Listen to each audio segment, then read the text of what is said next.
is bring all of our storage and assets that we have out of the buildings into the buildings, because I have these store floors that are square footage that could be used for other purposes. And so we emptied our warehouse, which was on a month-to-month situation, and we're able to. So now I'm in my chiplet store right now, and you can't see, but there is shit everywhere in here, and that's just going to be what it is right now. But it saved us another $500 or $600 a month.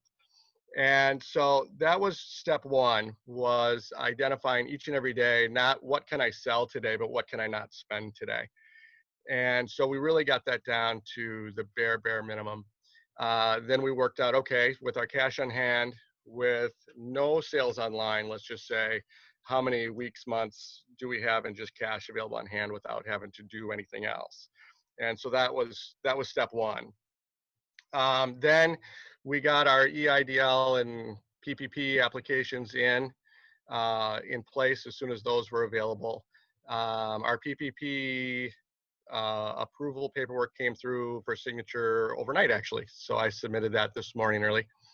So we'll see what happens with that. I've been in constant contact with our staff, our key staff. Some have gotten other jobs. Some are still looking, and a bunch are just off and hanging out. I have a lot of college students that work for me and a lot of high school students. And so they're just home, not worried about this.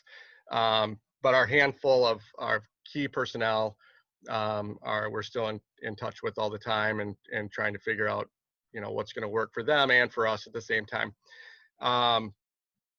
Then once we had our costs down to bare minimum, I had everything off my plate that I could get off my plate as far as expenses go.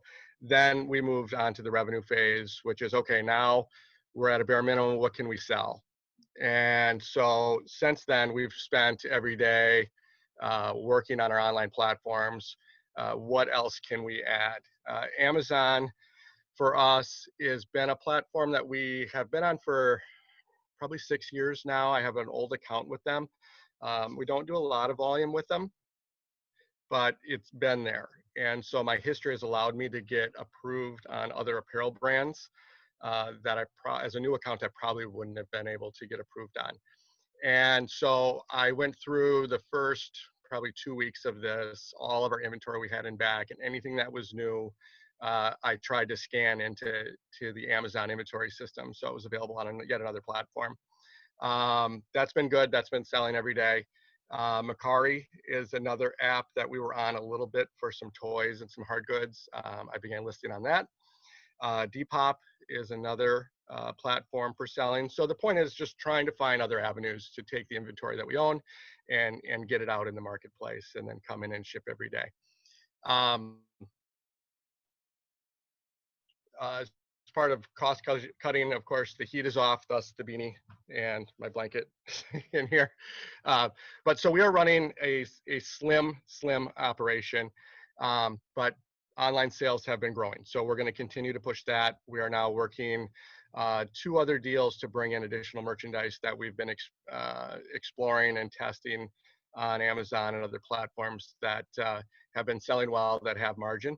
And so if I can get 1 or 2 of those deals to drop here in the next week, it's just 24 hours.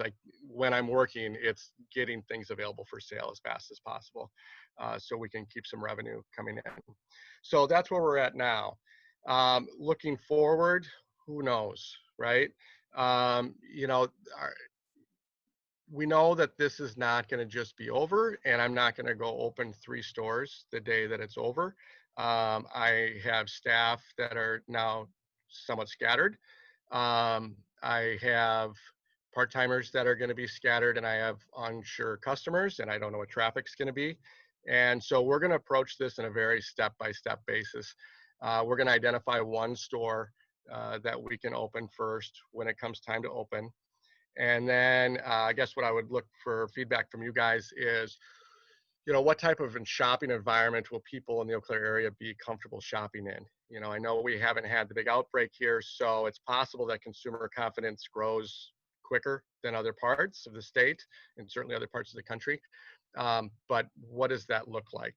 And we're going to have to be agile and adapt as we go. I will likely be the first employee and only employee, I'm guessing, in the beginning, and see who shows up and what we can convince to come in. And on marketing materials, the other question I would have for you guys is, you know, I mean, it is the gorilla in the room. So how much do you talk about it? How much do you not talk about it? How much, do you want to sit and talk about how clean it is, or do you not? I mean, these are topics that are new, obviously, for everybody, and every customer is going to be different. So we want to try and hit our core demo, which is young moms. Is she going to be out and bringing her children into the store or not? That's to be determined as well. So we do know we're going to have to take this step by step and see how we can make our customers comfortable, and then what do we need to do to adapt the stores from there. And if things go well, I am game opening the second store and then going back to 3. If they're not, then perhaps we move forward with 1 store and a much larger online platform, and that's just what the new normal is for us. And if that's what it is, that's what it is. We feel we have to go into this as adaptable as possible and as quickly moving as possible with low commitments. My advice to new entrepreneurs coming out, and I learned this many years ago, is when you're starting a new location and you're taking on a new property, it is so important not to have a lease that's owned by your landlord. And that's hard to do, especially as a new startup. But I have no personal guarantees on anything. I am very fluid and can move on my 3 locations, and all 3 landlords that I have remaining know that. And so that'll be a negotiating tool that I'll use as we decide which store opens first. And there'll be some abatements and some other things that we'll end up doing on rents that we're currently not paying. So be careful when you start out to not get yourself in a pinch where you have a lot of personal liability on your business. So that's where we're at right now. That's what we've been doing. And I guess the question I have for all of you is, as consumers, what is going to make you feel comfortable, or what should we be doing in our brick and mortar storefront that would make you comfortable to come back out and shop at a store like ours? And that's number 1. And then number 2, we're looking at, so we have our Chippewa store, our Menominee store, both in strip centers, which are destination locations where people are pulling in and they're here to shop. So our average ring is higher, our floor traffic is lower, our space per customer is wider than, say, our Oakwood Mall location. So Oakwood Mall is going to be a different environment. And how do people feel about going shopping malls when this is over? Is that an environment that people are going to avoid or not? So I guess those are the big questions that I wanted to come to you guys with today and get your feedback. Awesome. So you can feel free to raise your hand. Doug has kind of kicked it off over in the chat there. Feel free also to use the chat if you don't want to talk on camera, but in the participants tab, you can just hit that raise your hand button and we'll unmute one by one. Dan, Doug asked, I know it's a guess, but what long-term changes to your business do you see? For example, do you think bricks and mortar go away permanently? No, but a bunch of us old dogs are gonna. I mean, I think we're gonna see a transition. I think there's gonna be a lot of really attractive properties for the next batch of entrepreneurs to move into on their own terms. It's going to refresh the market for sure.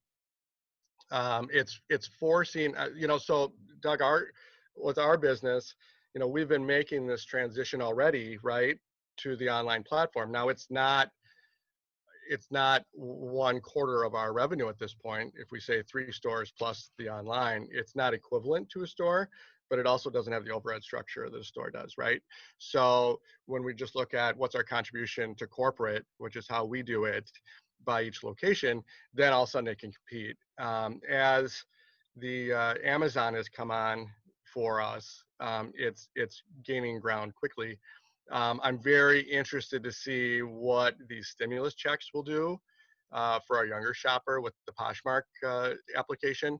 If they're at home bored and now have this influx of cash, how much online shopping will they be doing on their phones?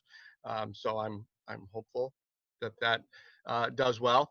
But yeah, I mean, I think that this will expedite the trend that has been happening for businesses like mine, right?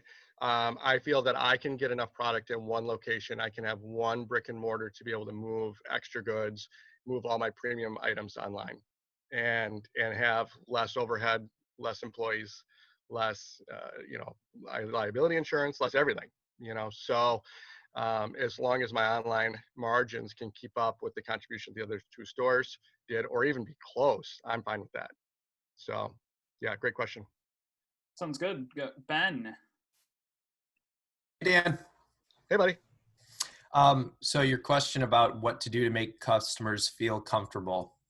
So I've been listening to a lot of podcasts, and one of the things that I keep hearing over and over for retail is that people are going to be hesitant to come in because it's a lot of the touching, right? It's a lot of the pick up and look.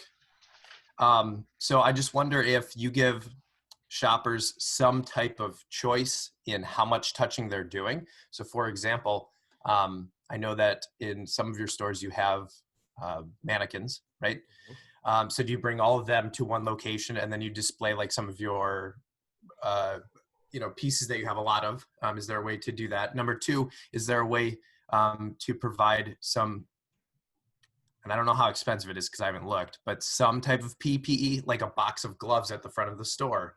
But there could be price gouging with that. I have zero idea as to how much a box of gloves would cost, but just so I can put those on and feel comfortable walking around and touching things, because I think that's what people will be challenged with a physical location, specifically in retail. Grocery, I'm picking up the box of pasta and it's going right in my cart. I'm not putting it back. But this dress, I got to see if it fits me or not.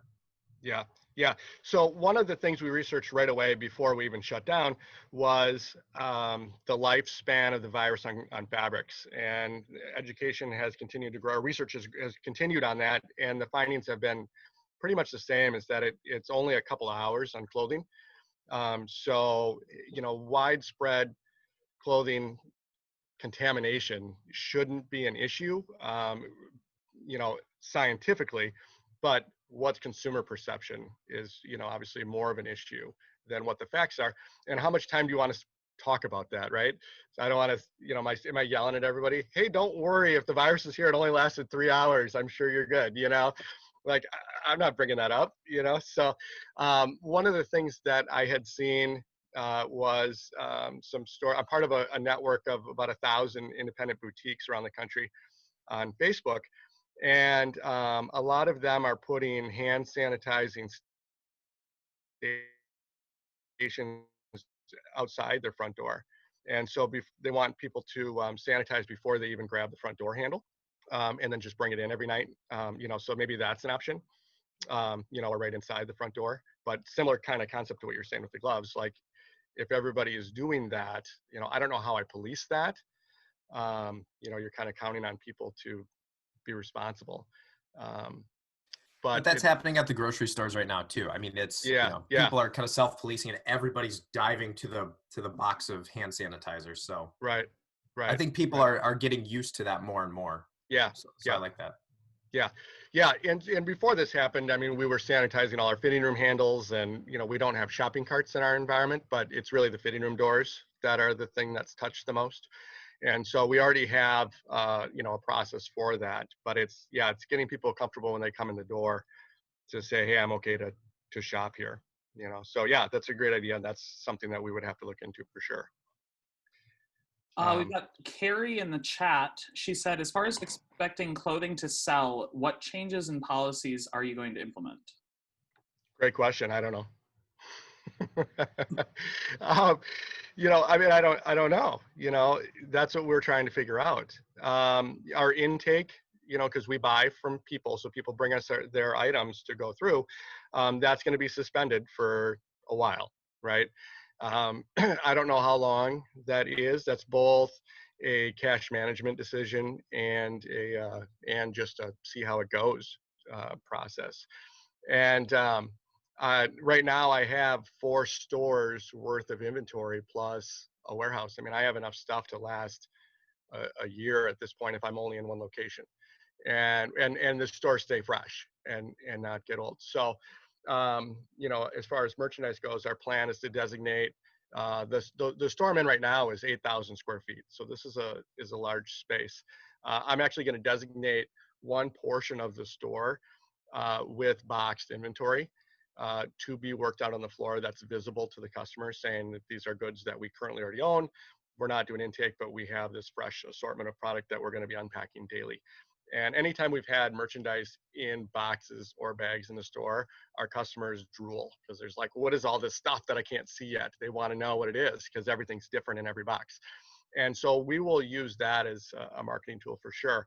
But I'm hesitant to, you know, to be processing new goods at this point. So we actually stopped that as soon as this started because we didn't know, you know, if there was contamination in the community, did we want our staff going through people's, you know, bins, grabbing bins from people and opening them and handling, you know, even if it's not the clothing, you know, it's the bins and the other things that they're touching. So we actually stopped that as soon as it started. Now, like I said before, with the lack of contamination in the Chippewa Valley, you know, are consumers in the Chippewa Valley more worried about the potential, or are they actually worried about their day-to-day? You know, and do we get back to normal quicker here because it wasn't as big a medical issue, at least yet, hopefully, here as it's been in like Milwaukee. If I had a store in Milwaukee, I think I would be looking at this totally different than I do in Eau Claire and Chippewa Falls. So it's trying to find that balance, I guess, that we're going to have to navigate. Awesome. We've got Emily and then Sarah. Hello, good morning. Thank you for being here and for sharing with us. I can, like, and to be as vulnerable as you are to share your whole story. I think that's really awesome. I was thinking that one of the questions you asked is how comfortable would you feel about going shopping? And I would think that the 2 stores that you have that somebody can like get out of their car and walk right into your store is probably going to be feel safer than like walking through the mall. That would be my guess. And you know, like some of the stuff I've been reading is that this is not until there's a vaccine and the population has a capacity of most people having the vaccine or having the immunity that we could keep kind of going in and out of this. And so I think that would be, you know, if like you're trying to think long-term strategy, that not being, if you were going to have a storefront but not being in the mall where you had more control over you know, having the hand sanitizers or having gloves or whatever the case is. And I think, did I hear you say too that in those 2, in your was it Chippewa Falls and Menominee, you said that you have more space between like racks and stuff like that, so that probably is, I think that's going to be a thing, is that people, I mean, from everything I've read too, it's like it's not just going to be like a light switch that goes on and off, right? Like it's going to be yes, it can be open, but you still can only have so many people in a certain amount of area. But I think that those are, you know, for now, those are my thoughts, but I think I commend you for being so, like, trying to be so strategic about it too, which is awesome. Well, you know, like when the group that, thank you, but yes, I'm on the same page as you are so far. The group that I mentioned online with the 1,000 stores, you know, a lot of the owners on there, and I got involved in that group more vocally because a lot of the owners their first thought, of course, was their employees because it's their family, they're an independent store, and they were trying to keep as many people on payroll and keep everything rolling, even though they were closed in essence for the period of time going in. And our thought on that is we do zero service to our employees if we run out of cash and we have to close permanently. And so we actually moved to that tighter schedule, and we're planning on a slow reopen, because if we open everywhere, bring everyone in, and it doesn't work, we didn't help anyone, and ourselves or our staff. And so and we had a discussion this morning with some of my employees on that reopen. And it's trying to identify who's going to come back and when, and and why, right? Why do we need them here? And does it make sense to have them? And so, yeah, our thought at this point is it'll likely be, and this isn't public or official, subject to change, all that stuff. But just as brainstorming with our group here, my initial thought is Chippewa Falls. It's the largest square footage that I have. It's a community pull-up store. My pick and ship for the online businesses here. I have great storage facilities at the U-Haul that's attached to our complex, and I can rent month to month there. And it kind of gives me all the tools that I need in one location. And then we feel it out and see what happens. You know, the Menominee store with Stout campus, those students are gone and they're not coming back until fall. And so another reason why I think Chippewa Falls will be the winner on that. And then, yeah, the mall just makes me nervous at this point. It doesn't make me personally nervous, but that traffic count makes me nervous. And so, yeah, I think that's where we'll go. Yeah. And I've also heard rumblings that the UW system is looking at possibly even trying to think about the fall semester being online. And so that might be another thing to consider too, is that I don't know how quickly everybody is coming back. Yeah, and if that happened, we're watching Stout very closely. It's such an important customer for us, but it's such an important source of merchandise for us in Menominee. There's so many Minnesota students that go to Stout that bring their clothing in to sell instead of driving to Eau Claire. And then we resell that merchandise to the local community. And so it gives our store gives Menominee access to a lot of brands that they don't normally have access to. But if those students aren't there, then it's just Maurice's in Menominee, right?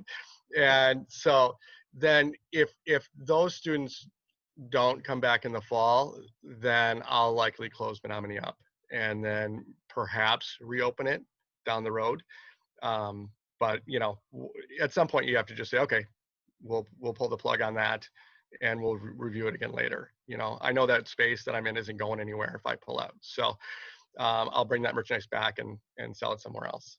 And I don't think I have actually any of my Stout students coming back to work in the fall anyway. They were all, I think I have one high school person and the rest are already moving on, which is normal in that location. We turn over every year. Yeah, so if that happens, that's something we'll watch very closely. And that's another reason to start with Chippewa first. It takes that risk factor out of it. Yeah. All right, Sarah. Hi, I hope you guys can hear me okay. I've had some technical difficulties this morning, but Dan, it's great to meet you. Thanks for joining us this morning. I think what you're doing is awesome. I'm a big fan of the ecology, if you will, of reusing what we have instead of throwing everything away all the time. I would just want to make a couple of comments and then maybe some suggestions. One is, I think as people come out of this stay-at-home directive, we're going to be careful what we spend, and a lot of us are going to have been hard hit by businesses slowing down or furloughs that have happened. And the idea that we can go to a store that has a great mission, but also allows us some affordability in purchasing, clothing, that is a necessity, and it is something people are going to want to do. So I think you've got a great opportunity to capitalize on that as we all kind of come out of this.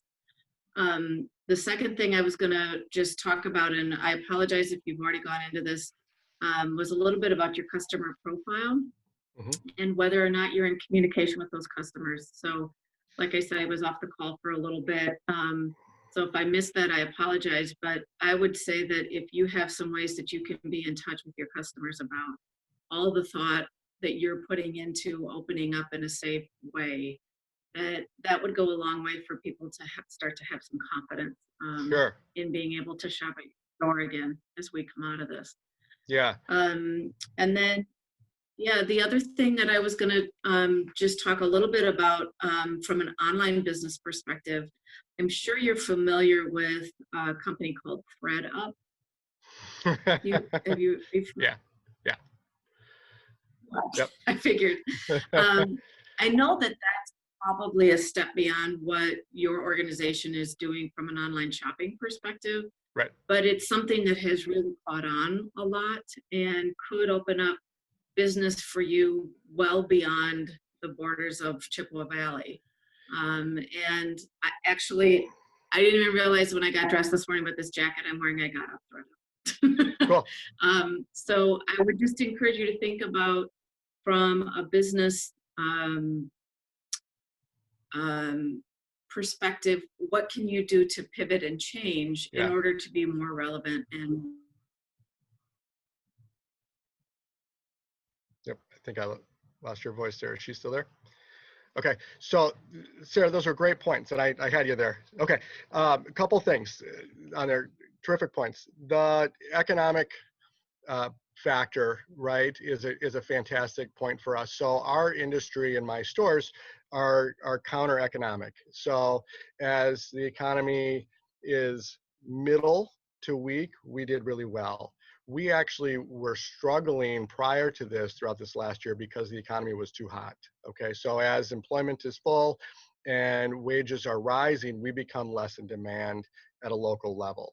So, our core base customer, let's say a mom that's 28, 29, 30 years old that has 2 small kids that used to shop here to get stuff for her kids and herself, now is making a couple extra dollars more an hour. She's full-time instead of part-time, and she's now shopping at Target. Okay, and so we actually lost a segment of our customer to a strong economy.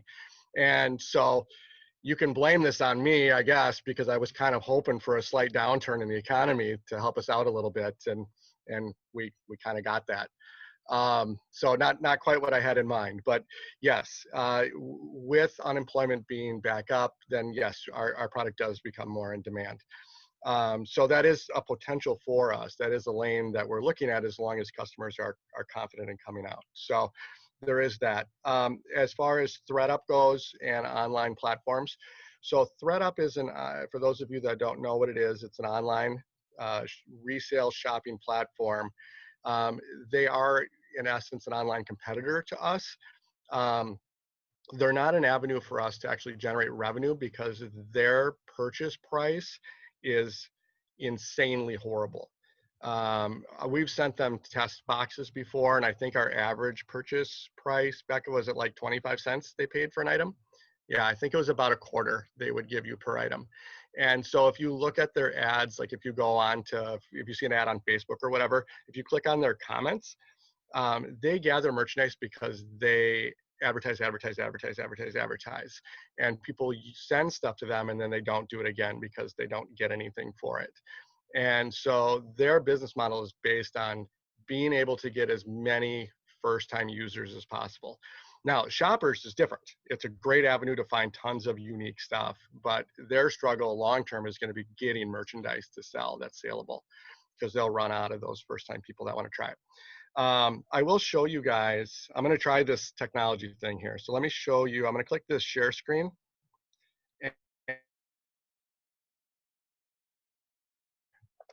So what do? I and then I click share. I think I'm doing this right. All right, do you guys see that? So this is our Poshmark closet. So here's my beautiful wife, Becca. She's our face and name. Nobody wants to see my ugly mug on here. And so the demo for Poshmark is female. And so you certainly want to have a female face. But within this online platform, well, here, let me go up a little bit. You'll see our listings. So this shows we have about 3,000 listings on the platform. These followers are generic. This is not real. Those aren't real numbers. It's not like Instagram. It's the software itself is really kind of silly in that it's trying to be a social media platform, but it's not. So those are kind of bunk, but the listings are real. And then this is so this would be our ThredUp. And so we can sell new and used merchandise. As you see, you're going to see a lot of nursing items at the top of our closet right now. That's what we've been selling a lot of lately is nursing shoes and scrubs. But it's men's, women's, and kids. And so we'll do new items. We'll use model shots. For resale items, we'll do our own photos. And so we'll have a variety of photos that people can go through. They can make an offer or they can buy it outright. And so there is a little bit of back and forth you have to do with your consumer. It is flat rate shipping of $7 per order. So if you buy 20 things, it's still $7. They have a $4.99 special they run a couple times a week. So the shipping on it is, oops, I don't know how to get back out of this. Oh, stop share. Sorry, still learning.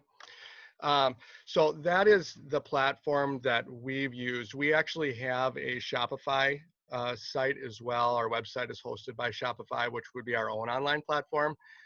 As we research that, it's the same amount of work to market your product to the country as it is to the Chippewa Valley.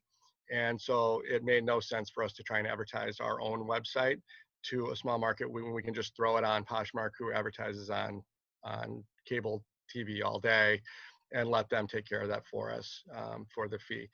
And so that platform is something that we're going to continue to pound in the future. We actually have converted in my Chippewa store here, I've converted a couple of our fitting rooms over to photo booths. And so we took the doors off, took the walls out, and actually put in floodlights and backdrops. And so we, instead of having extra foot traffic using those fitting rooms, which this store was originally designed for, it's now photo booths for online shopping, right? And so when I do bring employees back, that's something that we're going to be looking at heavily, is how many staff do we bring back and how many hours do we put them on taking photos and doing listings, and do we have listing stations set up right at the fitting room booths? And that's what we're doing all day. You know, where we were processing product, now we're processing photos and doing listings and shipping orders, and then still have the doors open, so any traffic that does come in, we can try and get some revenue that way as well. But it's going to have to be a hybrid platform going forward. It's otherwise I don't see any other way. All right, we've got Aaron, Diane, and then Liz. Where am I looking? Hey, Dan. Thanks for talking with us. You're welcome. So you kind of answered a few of my questions right there, but piggybacking off of Emily again, or a little bit here, Okay. she kind of talked about how if this happens again in the fall, if kind of things do happen again, what is your plan? Like, could you maybe negotiate some terms into your lease that's for no customers allowed in the store, but you can still use it, or different things like maybe plan a way to use your employees for photos, like you Right. said, and inputting inventory, or possibly even buying promotion so that you can buy more items to increase your inventory before it possibly does happen again, where you won't be able to buy for a period of time. So maybe some just ideas of thinking like that, planning Yep. for if this happens again. It's more of a when, I feel like, than if. Yeah, and I'm actually in the same spot as you, Aaron. That's why we're going to start with one store, so it's a lot easier to manage, right? And that's why I'll run it in the beginning with some help doing photos. Excuse me. So like I had mentioned with the leasing, so that is actually an area that I have spent a lot of time on over the years. I had an event sale business, and so I've been through over 200 leases in my career. And so the next phase of this will be, I have 3 landlords that are going to be looking for money, right? I have 3 leases with no guarantees and no commitments on them. I have 3 leases that will be expiring in the next 6 months or so anyway. And so I'm in a great position to kind of write my own plan between the 3. Now, I would prefer to use Chippewa Falls. I have a good relationship with the landlord. But I guarantee you that whatever we do will be written or agreed upon in a manner that best fits us and gives us the flexibility that we need. And I know that all 3 landlords will do whatever we offer, because they don't really have a lot of options. They want to get whatever cash they can get. This PPP program, so if this funding comes in, and talking about flexible staff and put them to work on other things, I would love to have some staff doing photos and online listings during this. I don't know if I can with the stay-at-home order, or when that comes off before we open, or we open certain hours just for photos and then a little bit for customers. We'll manage that.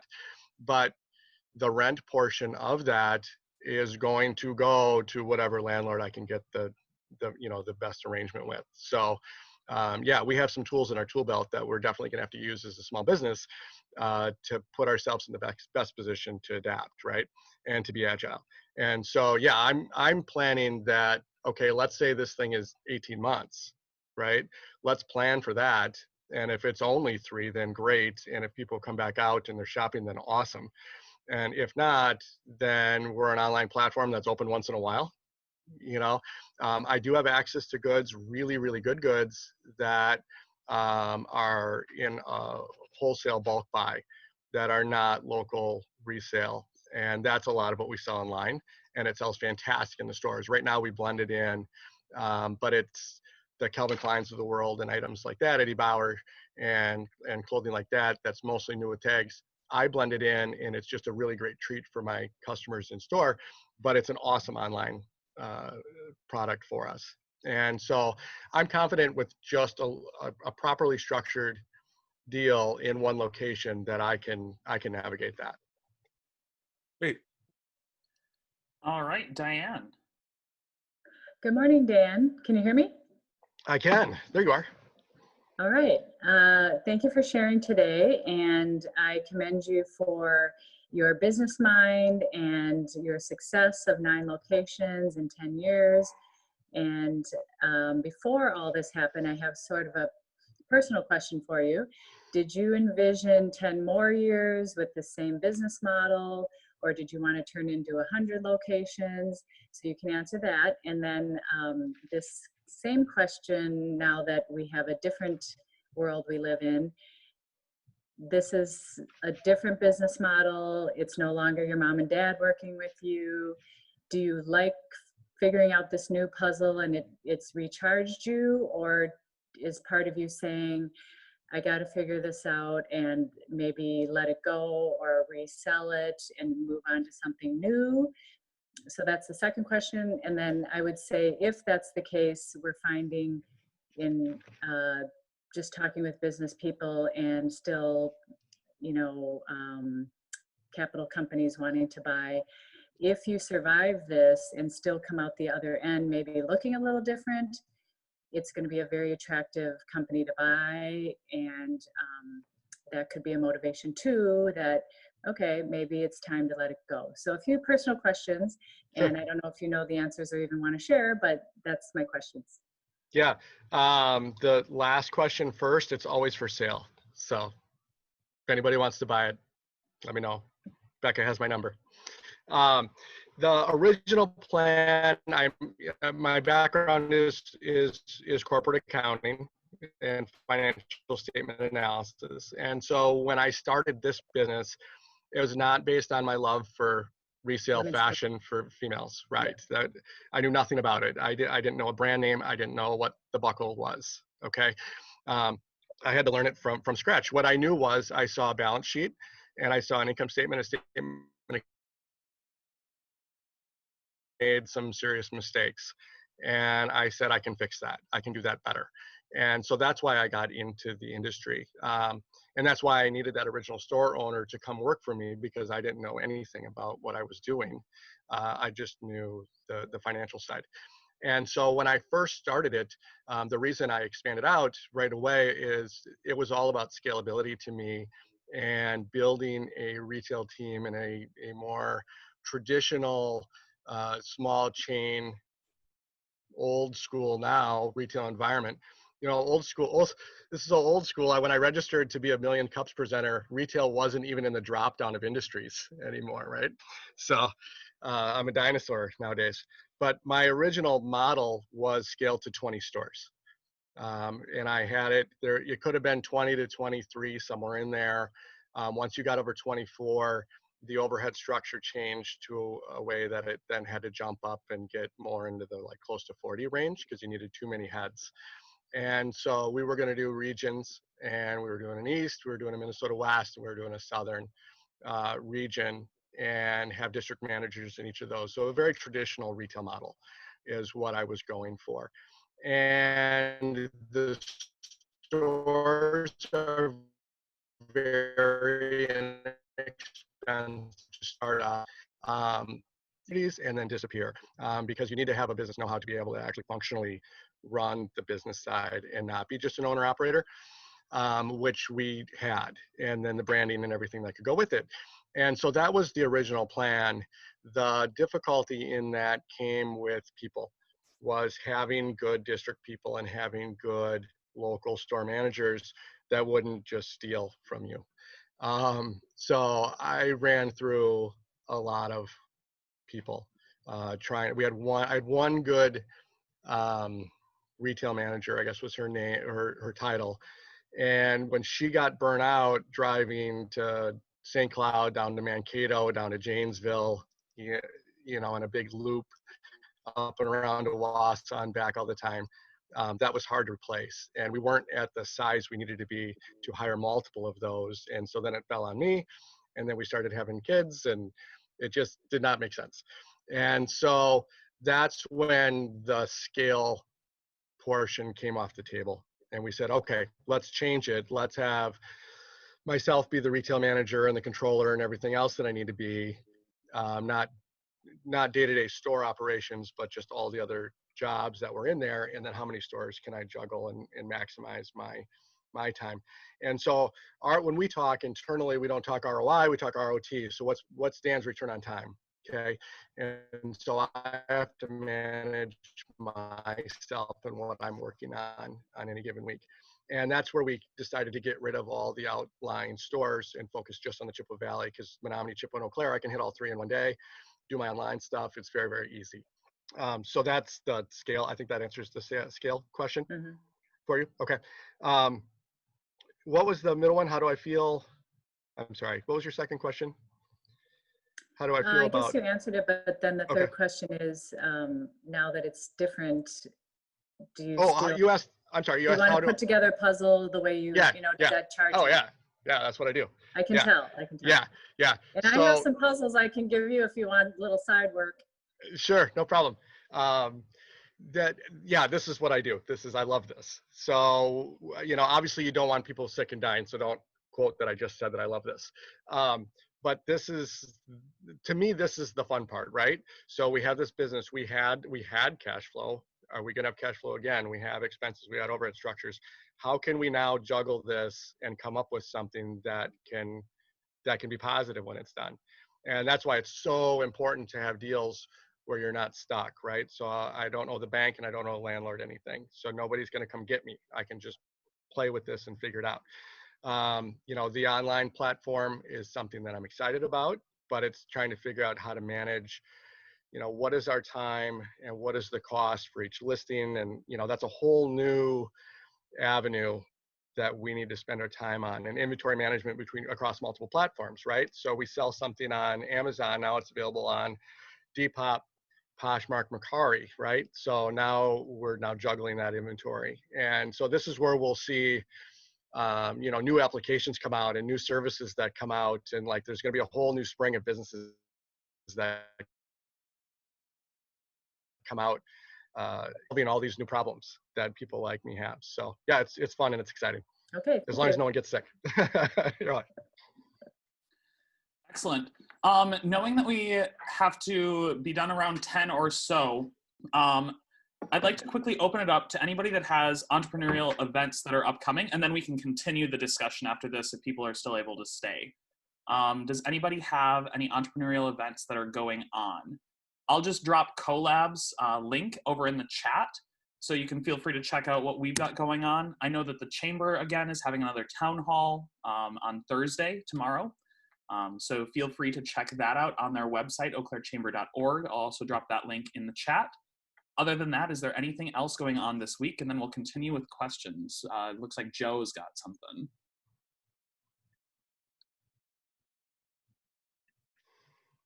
Trying to unmute here.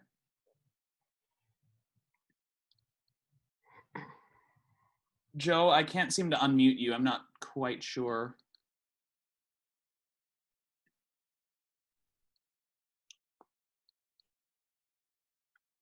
Joe, if you wanted to just drop that in the chat, or if you get unmuted here. We've also got Dan, Farm Doc Microgreens. There's a farmer's market drive-through this Saturday. Dan, is that up in Chippewa again.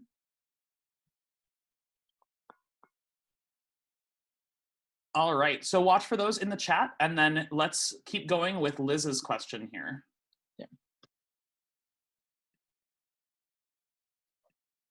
Okay.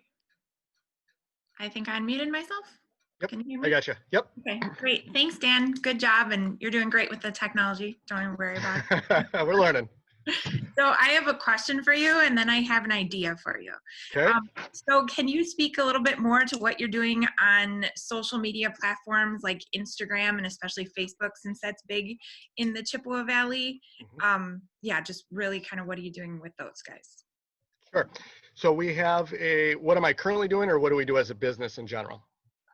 However you'd like to comment. Sure. So we do have a Facebook page for each store that's custom for the store, that's managed by the store. We do outfit postings and fashion posts on there daily. And we engage a lot of our customers through Facebook. Okay. Because our target demo is that 27 to 40 female, Right. that's still Facebook, right? Yeah. And so that is our primary. We do copy a lot of those posts onto Instagram as well. We've dabbled with Snap a little bit, but it's not us. But Facebook is the primary mode of communication for social. Cool. Perfect. Yeah, that makes sense. And yep, like you said, that Facebook especially, targets your target market. Right. And just from going back to what we were saying about people wanting to shop but not wanting to touch things when they're shopping, one thing that I find very helpful, I love fashion, look at a lot of different things, but for me as a shopper, if you put clothes on a model, I can envision myself in it a lot better, but then you have to tell me the model wears a size medium and is a 5 and her height is 5'7". But like right now with a lot of Facebook lives and such, people aren't expecting like an amazing background to this stuff. You don't have to be in some castle with a staircase or on a beach for these things. Like if one of your dressing rooms, like, just drape a nice pretty fabric over it, maybe change it out, maybe don't. And then just have the model do a couple spins, snap a couple photos, and just keep it as simple as possible, but get the clothes on people, because then I have an easier time shopping online or whatnot, because the majority, I would say like about 80% of the stuff, I can look at it, and if it's on a model and I know what size that model is, I know what my body type is, and I know how it's going to fit me. There's a small selection of things, just weird dresses that are cut strange that you really do have to try on.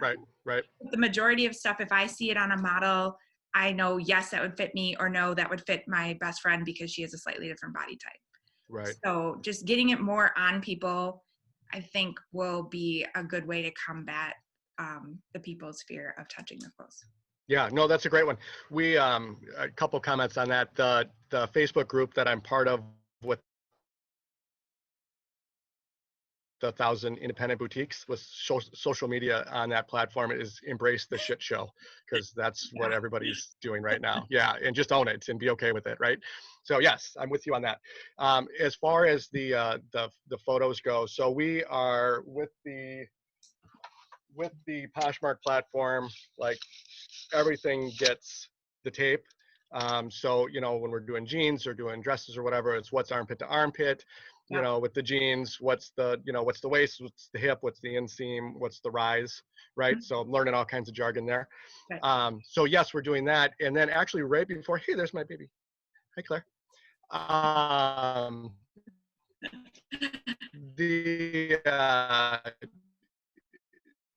Right before this happened, actually, in our knowledge students, we're going to be doing listings with model. That was the actual plan. So we actually had an area in the back of our store that we'd emptied out, and 2 of the girls were going to head it up and do sessions. So they were going to fill up a rail with, these are the 40 things we're going to list today, or 30 things we're going to list today. And then they were going to do them on like Saturday afternoons when they overlapped. And then one was just going to boom, boom, boom, boom, boom, try on, and the other was going to take picture, and they were going to swap back and forth. Historically, that's tough for us because we are a small retailer and we often don't have multiple coverages on. We have a lot of solo coverage. But this is a new normal now, right? And so now I have my photo booth. So my part-time people, maybe that they come in for an hour and they're trying things on, and I'm taking photos or whatever for them, during that hour. Yeah, nope, I agree with you on that. And so I have experience on the tape, but we've done less of the model. Right. But I'm aware that it is a need. Actually, that's a question I'm going to have for Beth when I talk to her later. This whole PPP thing. So part of the forgiveness, which I know it's not written yet and there's a lot of confusion, but is the dollars and the head count as far as getting forgiveness. Well, I'm not going to have 28 employees, right? So that's going to be a huge deal. But what if I have 20 students from Chi High doing modeling of garments that are going to be sold online, and they all work for a couple hours a week on a rotation doing their try-ons, right?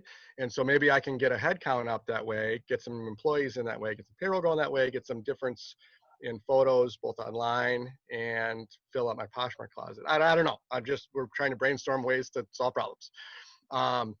So I don't know, because you have different, with our clothing, obviously we have the full spectrum of sizes. And so with our collegiate girls, we were going to have really one size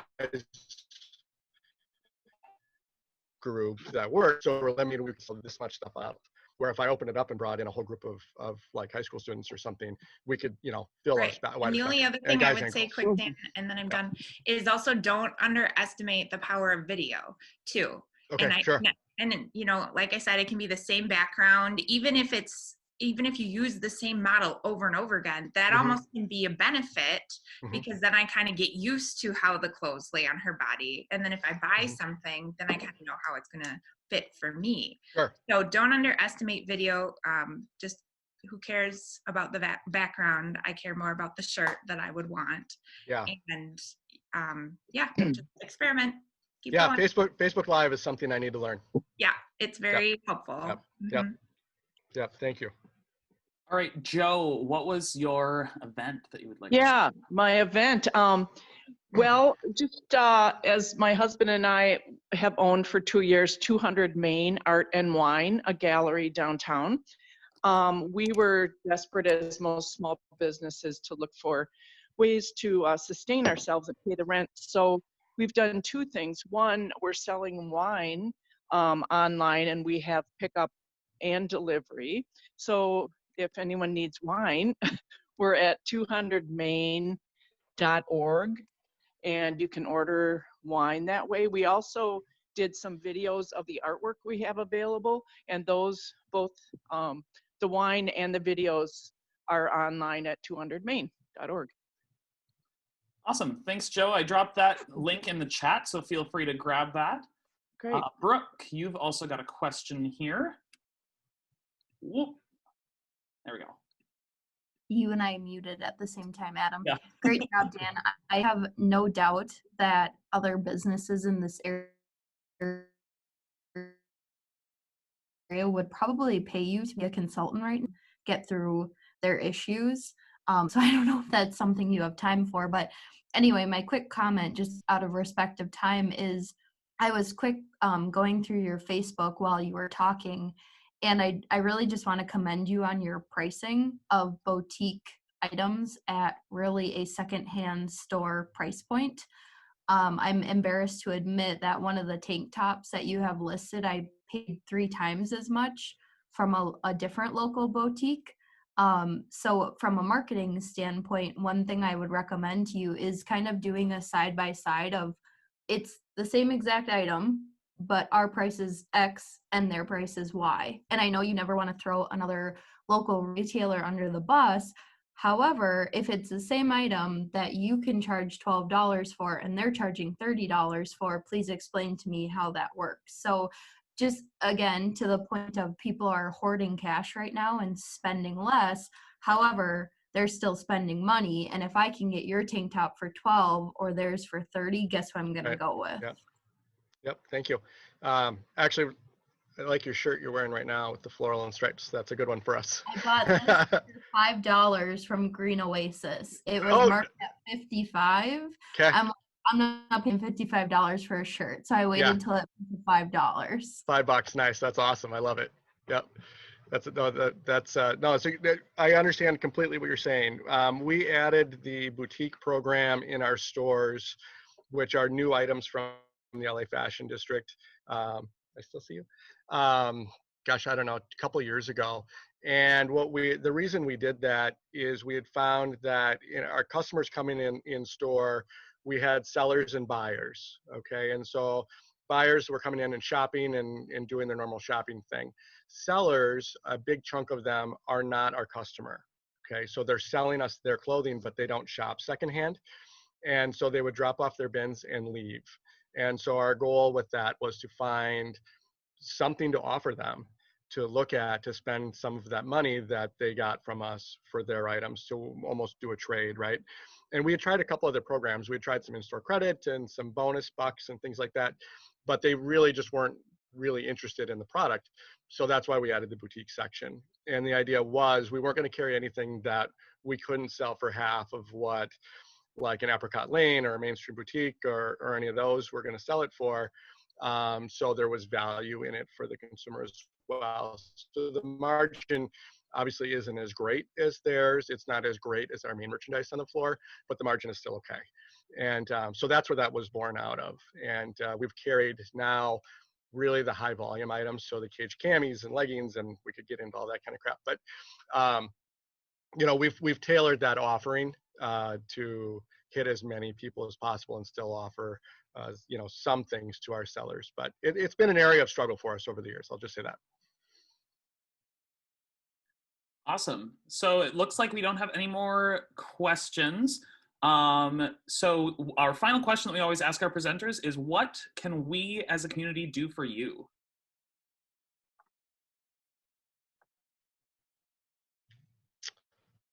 Don't tell anybody anything. So everything that we're working on obviously is not official.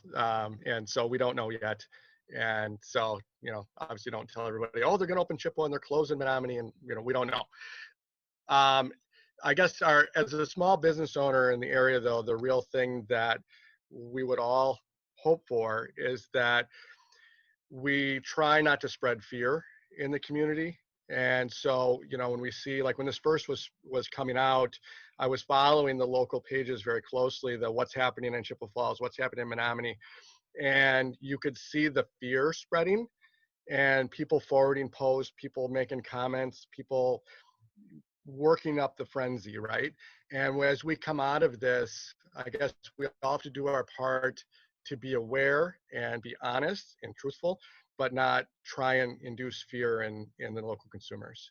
And so that's something that I need to be aware of, and that's why I'm really being hesitant on what words I use in any marketing going forward, because I want to try and make it as normal as possible, but still be responsible. And I think we all just need to do our part in that. Awesome. I think that's yes, a Emily. Point. Oh, I said something wrong.